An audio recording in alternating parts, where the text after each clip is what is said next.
Hello friends, welcome back to our YouTube channel. आज का जो हमारा टॉपिक है वो एक ओबीजी का बहुत ही अच्छा टॉपिक है जो कि है अम्बिलिकल कॉर्ड। देखिए फ्रेंड्स, ये एक ऐसा टॉपिक है जो कि एक सिंपल सा टॉपिक है और इससे जो है एग्जाम्स में 2 से 3 क्वेश्चन निकल के आते ही हैं। ठीक है, तो हम स्टार्ट करते हैं हमारा टॉपिक। फर्स्टली देखो, हम बात करते हैं कि अम्बिलिकल कॉर्ड क्या है। फर्स्टली आपको टॉपिक में आगे बढ़ने से पहले आपको पता होना चाहिए कि अम्बिलिकल कॉर्ड है क्या। तो देखिए क्या है। A connection link between the umbilicus of fetus to the fetal surface of placenta. ठीक है, अम्बिलिकल ऑफ फीटस डायग्राम में देखिए, अम्बिलिकस है ये फीटस का। Umbilicus of fetus to the fetal surface of placenta. ये प्लेसेंटा की कौन सी सरफेस है? फीटल सरफेस है। जो सरफेस प्लेसेंटा की फीटस की साइड होगी उसे हम बोलेंगे प्लेसेंटा की फीटल सरफेस। और ये वाली जो बैक साइड है इसका, ये मदर के यूट्रस से कनेक्टेड है, तो हम इसको बोलते हैं मैटरनल सरफेस ऑफ प्लेसेंटा।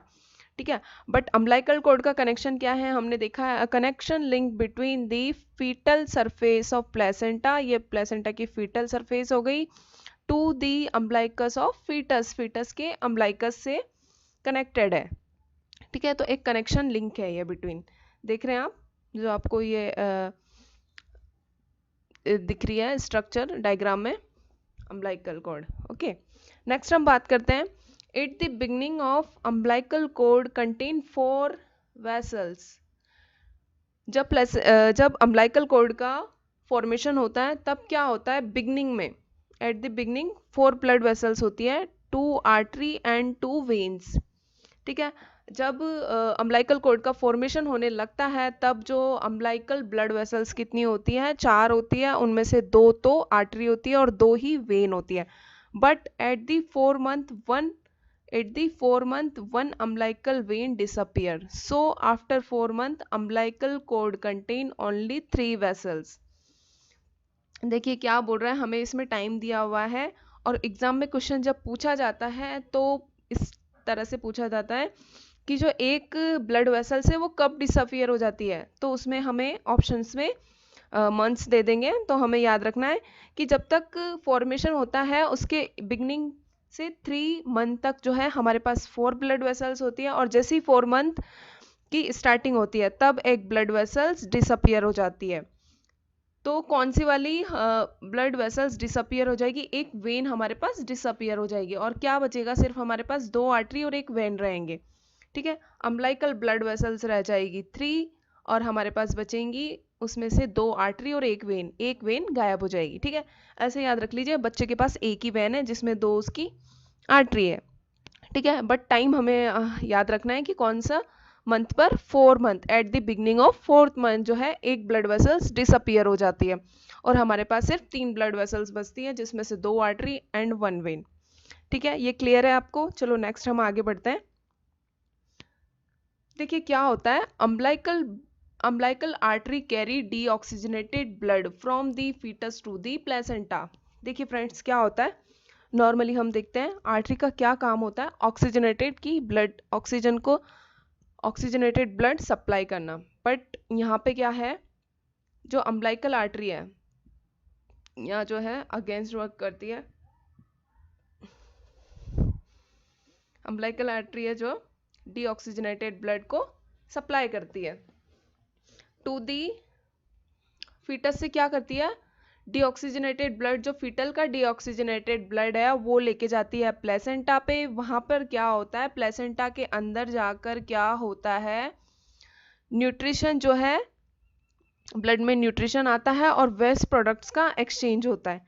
ठीक है, और वापस क्या है, this oxygenated blood returns to the fetus through the umbilical when.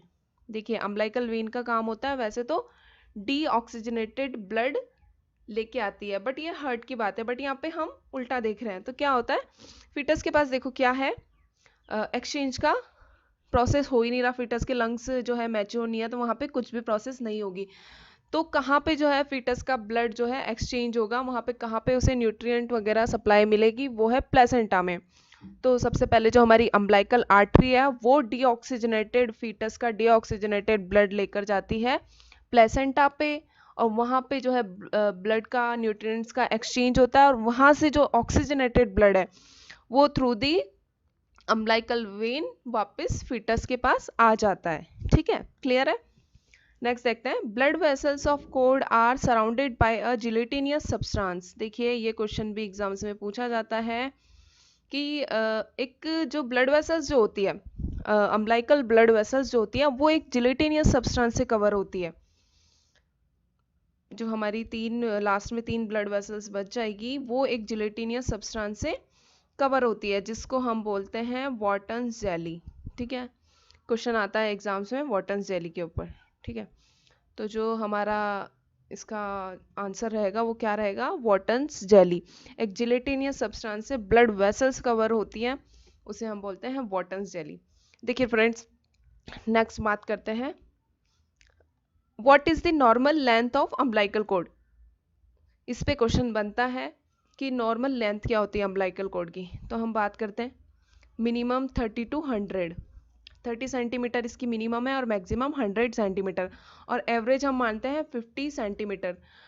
तो आपको ये वाली चीज़ तो हम याद करनी पड़ेगी, ये क्वेश्चन आ जाता है बहुत सी बार। और जो नॉर्मल वाले एग्जाम होते हैं CHO या UPPHC वाले, ये वाले क्वेश्चन, उनमें ये क्वेश्चन मोस्ट कॉमनली देखा जाता है कि अम्बिलिकल कॉर्ड का नॉर्मल लेंथ कितनी होती है। तो 30 मिनिमम होती है और 100 जो है मैक्सिमम होती है, और एवरेज की बात करें हम तो 50 सेंटीमीटर होता है। देखिए नेक्स्ट हम बात करते हैं, नॉर्मल लेंथ हो गया था हमारा। The umbilical cord is surgically severed after the birth of child. जो हमारी अम्बिलिकल कॉर्ड है is surgically severed after the birth of child. Umbilical cord जो है सर्जिकली हम पता है आपको, क्लैम्प करके और रिमूव करते हैं। सर्जिकली सर्व्ड करना मीन्स जब हम उसे कट करते हैं वो कब होता है, after the birth of child. Child का जब बर्थ हो जाता है उसके बाद ही हम सर्जिकली उसे कट करके रिमूव करते हैं। ठीक है, नेक्स्ट देखते हैं, the cord should not be cut और tie until the umbilical vessels have ceased pulsation to give the infant a better supply. क्या बोल रहा है ये वाली line, the cord should not be cut और tie until the umbilical have ceased pulsation, कि cord जो है अम्बिलिकल कॉर्ड को हम तब तक कट नहीं करेंगे और टाई नहीं करेंगे। कट करने से पहले हम टाई करते हैं, तो हम उसे जब तक कट नहीं करेंगे और टाई नहीं करेंगे, कब तक, जब तक कि हमें उसमें पल्सेशन जो है बंद ना हो जाए। जब तक अगर पल्सेशन फील हो रहा है तब तक हम उसे उसमें रहने देंगे, हम तब तक उसे कट नहीं करेंगे। क्यों नहीं करेंगे, to give the infant a better blood supply. जिससे क्या होगा, अगर पल्सेशन फील हो रहा है तो इसका मतलब है अम्बिलिकल कॉर्ड में अभी भी जो है ब्लड एक्सचेंज हो रहा है, तो हमें बच्चे को पूरी प्रॉपर ब्लड सप्लाई कंटिन्यू रहे तब तक हम उसे, इसलिए हम कट नहीं करेंगे और उसे टाई नहीं करेंगे। ठीक है, नेक्स्ट हम बात करते हैं, but in preterm infant the cord should be clamped and cut before pulsation ceased to avoid maternal and newborn blood transfusion, maternal and newborn blood transfusion, and reduce the risk of hypervolemia, polycythemia and hyperbilirubinemia। देखिए क्या बोलना चाहता है, इन preterm में क्या होता है, preterm baby होगा तो उसमें शुड नॉट बी क्लैम्प्ड और cut before pulsation ceased, should be clamped and cut before the pulsation ceased. Preterm babies में क्या होता है, देखो बच्चा प्रीटर्म है तो अभी भी उसका जो है ब्लड एक्सचेंज चलता रहेगा, ब्लड सप्लाई चलती रहेगी। तो उस कंडीशन में हमें क्या करना है, जब पल्सेशन जो है हमें फील होता रहता है, जब तक पल्सेशन बंद ना हो उससे पहले ही हम उसे क्या करते हैं, हम उसे क्लैम्प्ड कर देते हैं एंड कट कर देते हैं। क्यों, to avoid maternal and newborn blood transfusion. क्योंकि अगर हम उसे कट नहीं करेंगे और बंद नहीं करेंगे तो क्या होगा, मदर का और न्यूबॉर्न का जो है ब्लड ट्रांसफ्यूजन हो जाएगा, ब्लड एक्सचेंज हो जाएगा, जिससे आपने पढ़ा होगा कंडीशन अराइज हो जाती है RH इनकम्पेटिबिलिटी वाली। ठीक है, आपने टॉपिक पढ़ा है, अगर नहीं पढ़ा है तो हमें कमेंट करके ज़रूर बताइए, हम इस टॉपिक पर भी वीडियो लेकर आएंगे। ठीक है, तो हमें इन कंडीशन को अवॉइड करने के लिए कौन कौन सी कंडीशन है, maternal newborn transfusion and reduce risk of hypervolaemia. देखो हाइपरवोलेमिया भी होगा, मदर का और न्यूबॉर्न का ब्लड ट्रांसफ्यूजन होगा तो फिटस में हाइपर वोलेमिया वाली कंडीशन हो जाएगी, ठीक है, जिससे क्या होगा, हाइपरवोलेमिया होगा, उसकी वजह से पॉलीसाइथेमिया होगा, एक्सेसिव एचबी लेवल बढ़ जाएगा, और उससे क्या होगा, जब एक्सेसिव एचबी होगा और ब्लड का हीमोग्लोबिन का डिस्ट्रक्शन होगा, तो कंडीशन अराइज हो जाएगी हाइपर बिलीरुबिनेमिया, ठीक है। तो इसलिए हमें प्रीटर्म चिल्ड्रन में हम क्या करते हैं, जब पल्सेशन हमें फील हो रहा है, तो जब बंद होगा पल्सेशन उससे पहले ही हमें कॉर्ड को क्लैम्प कर देना है एंड कट कर देना है, ठीक है। हो गया है क्लियर आपको? अब हम नेक्स्ट बढ़ते हैं। The stump of serve cord atrophies and leave a depression on the abdomen of child called a navel.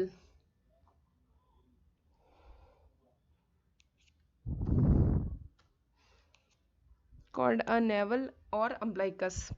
देखिए क्या होता है, the sums of served a cord atrophies, जो क्या होता है, कोड की एट्रोफी हो जाती है। एट्रोफी मीन्स सुकड़ना बोल सकते हैं हम।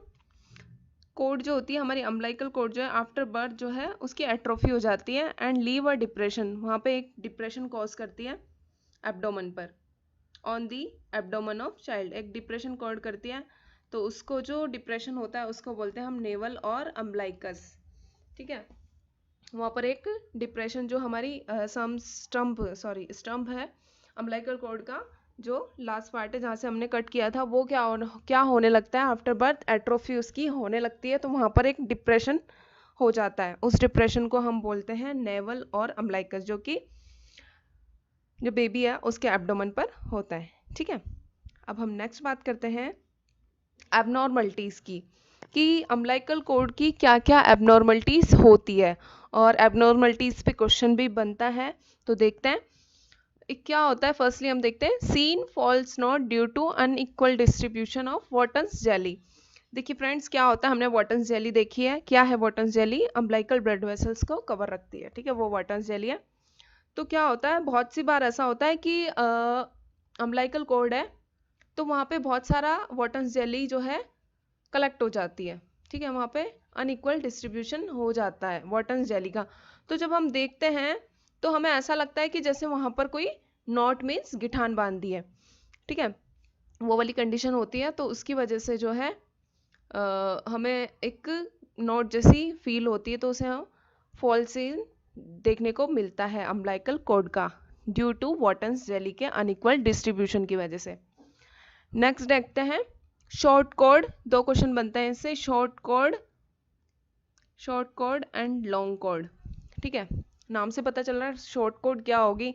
आप लोगों ने देखा है कि नॉर्मल लेंथ कितनी होती है अम्बलाइकल कॉर्ड की, 32 हमने 100 सेंटीमीटर पढ़ा है, ठीक है। तो जो है अगर 30 सेंटीमीटर से कम रहती है तो वो है शॉर्ट कॉर्ड, और अगर 100 सेंटीमीटर से ज़्यादा है तो उसे हम बोलेंगे लॉन्ग कॉर्ड, ठीक है। नेक्स्ट देखते हैं presence of single artery related to malformation और कंजेनाइटल एबनॉर्मलिटी। ये भी क्या है, इसकी एक एबनॉर्मलिटी है, जिसकी वजह से क्या होता है, सिंगल आर्टरी प्रेजेंट होती है। हमने देखा है आर्टरी हमारे पास कितनी रह जाती है, 2 आर्टरी रहती है और एक ही वेन रह जाती है।